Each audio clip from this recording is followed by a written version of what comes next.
So yeah, this is one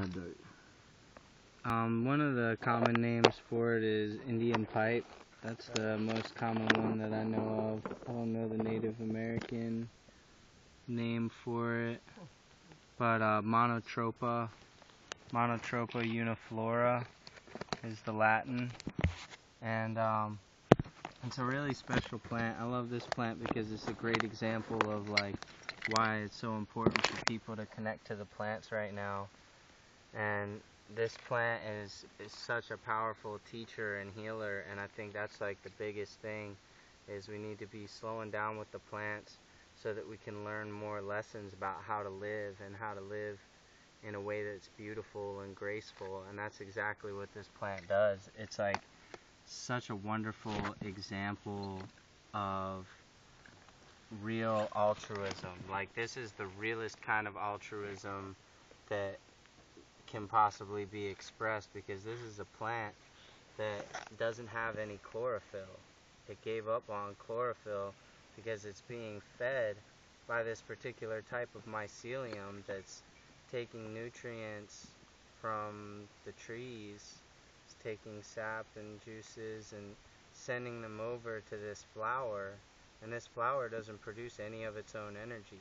It just grows because this fungus is feeding it. And so it's just incredible that it evolved to completely depend on this mycelium. It's like such a tremendous amount of trust that's happening there, and such a tremendous amount of faith that the mycelium is going to keep giving it that food, and it just grows and has so much appreciation for the mycelium that it loves it so much. It's like it starts out way down here, almost kissing the ground. It's like it's trying to kiss its lover that's giving it all of this support and nutrition and nourishment.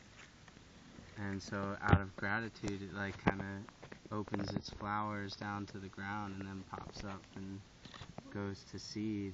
And I've just started seeing it go to seed this year, so I don't know if it's something that happens on a very occasional basis, but it's really special to see plants that can just trust other beings so wholeheartedly. And so I think it's a great lesson of how we should be trusting other beings. We should be trusting the mycelium and the flowers and the plants and the other beings around us to take care of us and nourish us the way that they always have.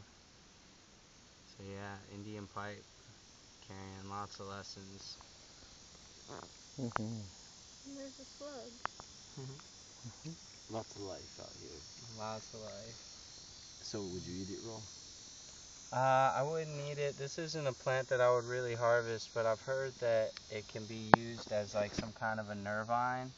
And this is a cool little kind of doctrine of signatures because it looks kind of like a ghost or a phantom, and it's been used to help people deal with phantom limb syndrome, in particular, that form of pain.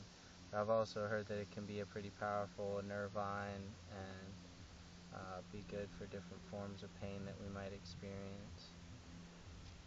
But yeah, it's so rare and so special, it's not really one that I would harvest, especially because I think people normally use the root as the medicine.